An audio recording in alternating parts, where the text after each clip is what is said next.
It wasn't always like this. These people you see as your eyes tear up with pity had their comfort, their safety, their happiness, their homes. But one day, everything they had was lost in their very eyes.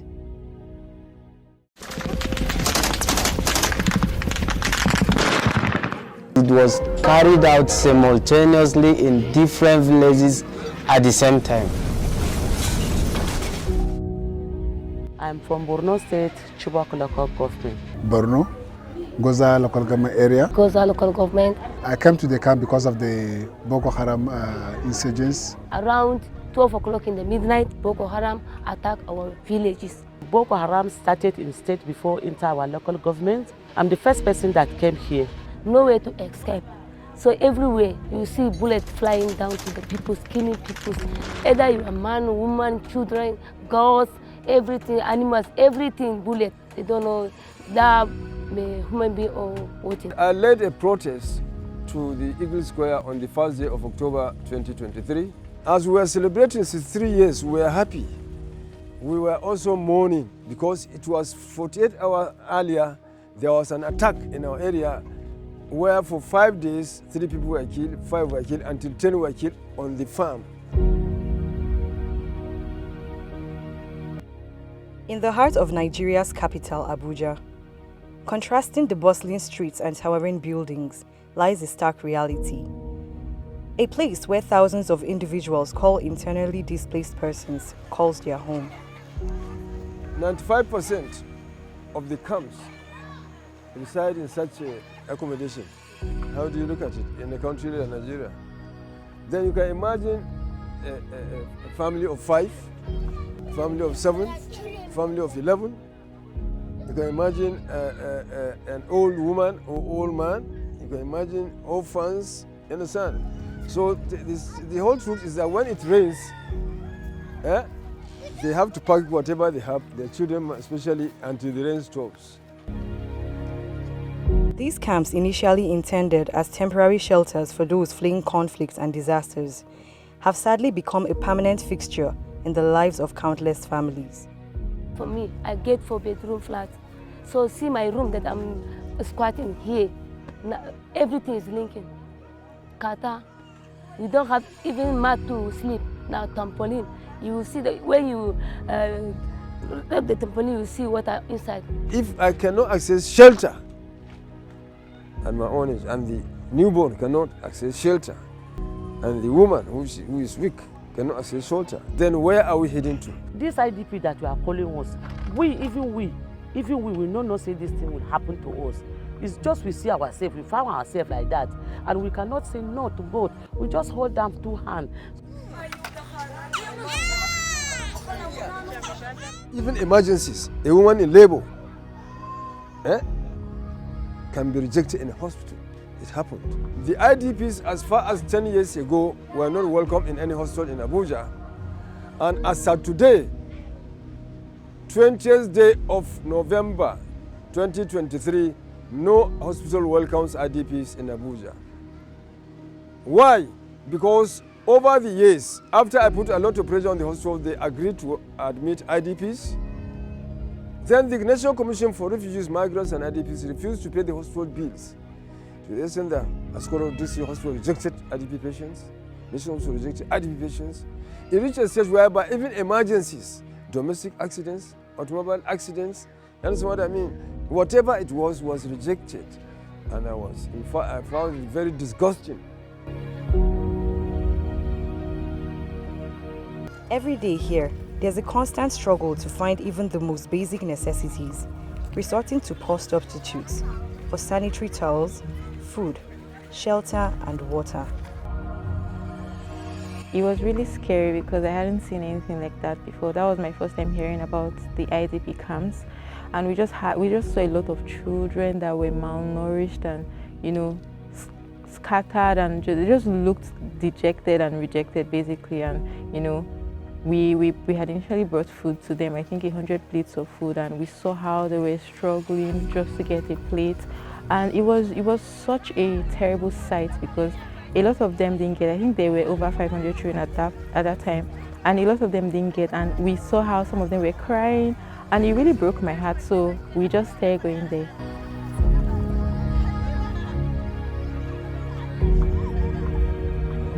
How displaced people live can be better, because most times they have very terrible living conditions where they sleep is not conducive, it's not well ventilated, they just locked them in a room, you know, they just have very terrible living conditions that can actually be better. There was a time we went there and we had spoken to one of the girls there, and she had told us how she uses wrapper as her sanitary towel, and that's not a very hygienic process to menstruation and all that. So we were able to provide pad for teenage girls, I think from 15 and above, and also for some of the mothers who were able to provide that. Then the mothers, they just, you know, send their children off once they see visitors, like, go. Basically survival of the fittest. So yeah, it's not a very pleasant sight. Their classrooms are not good. Some of them sit on the floor, some of them sit on the windows, and that's not a very convenient environment for anybody to learn. Feeding for them, it's not very good, especially like the food that they eat. It's not balanced diet, so we're able to fix their chairs, their furniture in the class. Despite all you've heard and seen, it will amaze you to learn that these hardships are just a fraction of the challenges facing IDPs. Alongside their daily struggles within the camps, they also contend with rumors and threats of demolitions, often without the promise of any form of compensation. Yesterday, they come for demolition. Now, only 2 days, they keep mark on some houses on the road. So the woman, she said she won't go to build her house, but she won't road. Just she said, let us remove for 2 days. Imagine, she did not locate people where they will go, and we don't have any place to go. And we don't know, I don't know how. She come with the soldiers and police. See the crowd of people here, children are crying. Me too, we are doing immunization here with my sister. I start crying, I'm confused. All the area, they want to start the demolition, see our men, and they come and beg them. I don't know how they arrange. People, they go with the bulldozer and some, it is in the motor of demolition. You say you want to come and demolish the place where people have to put in place.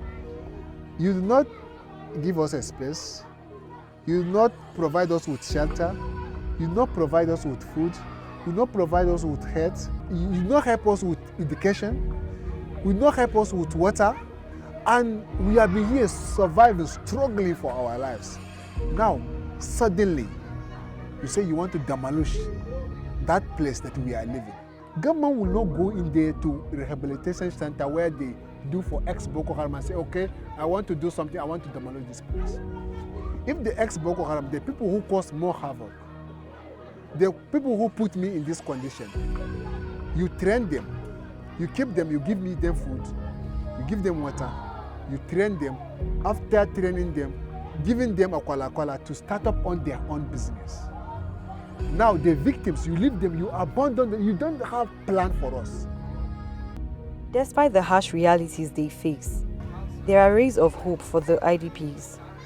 NGOs, NYSC coppers, and empathetic individuals are steadfast in their efforts to provide aid and support. The major help are coming from individual people, like Christian organization, Muslim organization, and individual people. And the non-governmental NGOs, they are trying, sometimes they are bringing, and those people, coppers and the schools. These coppers, I will never ever forget them at all, at all.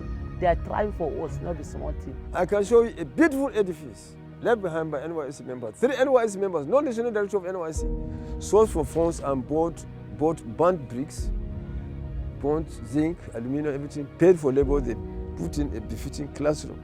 But a few months later, we closed the school, and the classroom is now being used for different things. Sometimes coppers come here, they go bath our children, they go killing our environment. You understand? So those people, they fight for us, and those are the people, they carry our voice of voiceless to people. Say there is people are in need for so place, so site. I've worked on an initiative called Pad a Girl, where we went there and we sensitized the girls, especially on what to do when they see their periods, how to handle it, and then we're able to share sanitary towels. Even though it wasn't enough, because you see a period every month, but at least it just helped in that aspect for that particular period of time, where we shared pads to them and we also sensitized them, gave them talks, and obviously give them food and just things to help them, encourage them, share our numbers in case they're having challenges, and they can always reach out to us. We started by just feeding the children, right? And then it progressed from feeding to providing educational materials, basic things that are needed for their body, like hygiene materials and stuff.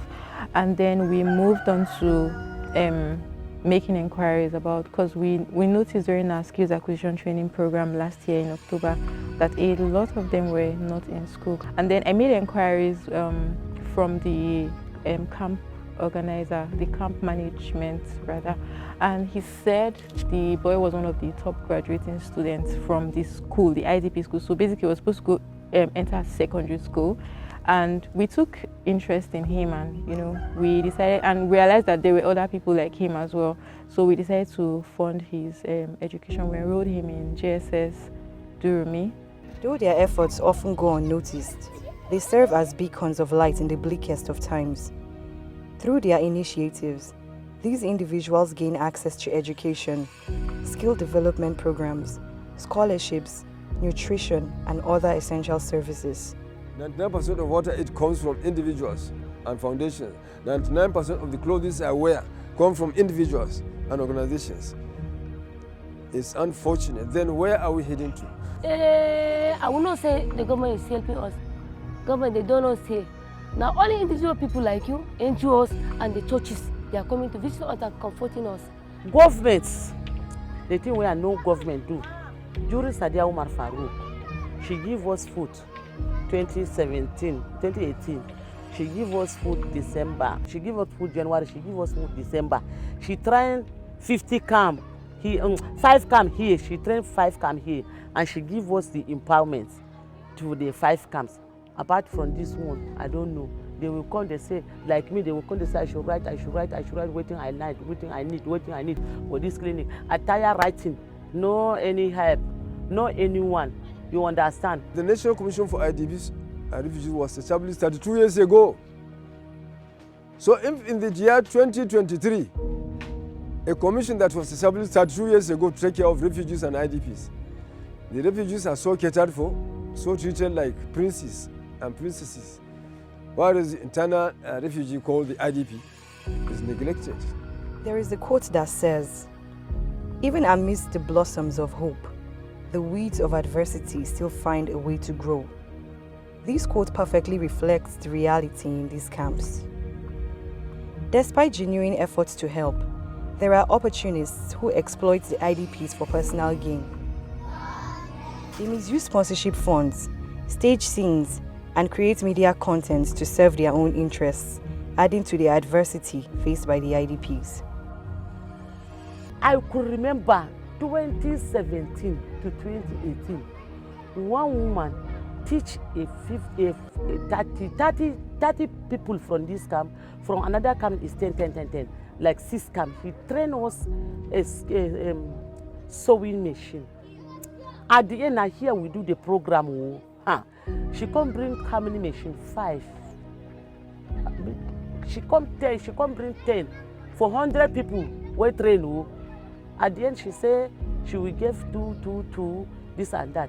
I asked her, Madam, and everybody graduate, and everybody sewing clothes, and we do it like market. They come to buy everything where we sew here. Person will do liquid soap, person will do this one. They come to buy them plenty money. At the end, they come to bring this machine. Say we want to share 2.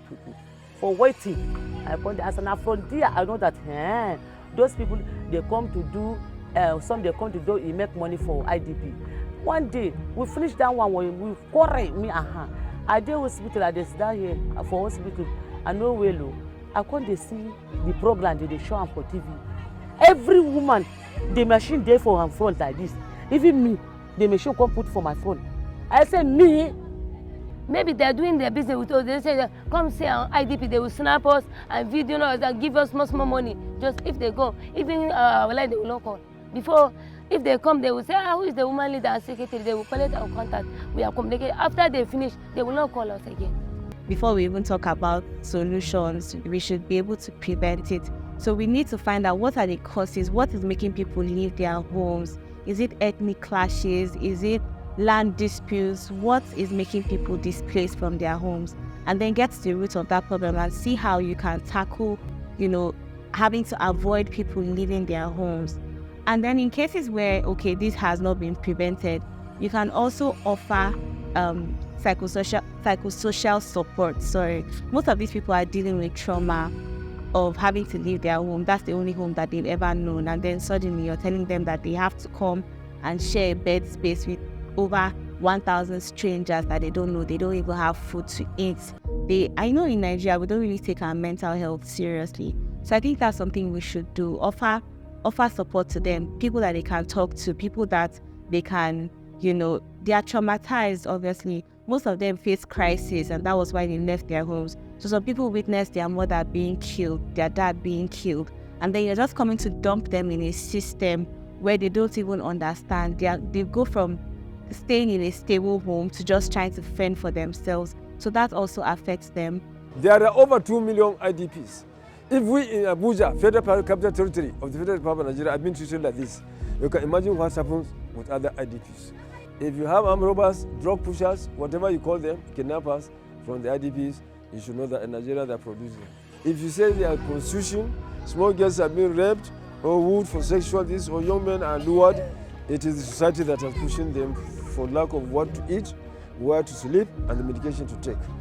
That is the whole truth and nothing but the truth. If we are fighting insurgency, we are fighting illiteracy, that means our community will still go back to the same operation. Because if we say, these children, let them not go to school, the bad ones will still recruit them, the bad ones will still engage them, and at least the community will suffer a setback again. This is your sign to, in your little way, help and join this campaign to bring recognition and help to these IDPs, especially the younger ones who probably have little to no hope for a better future.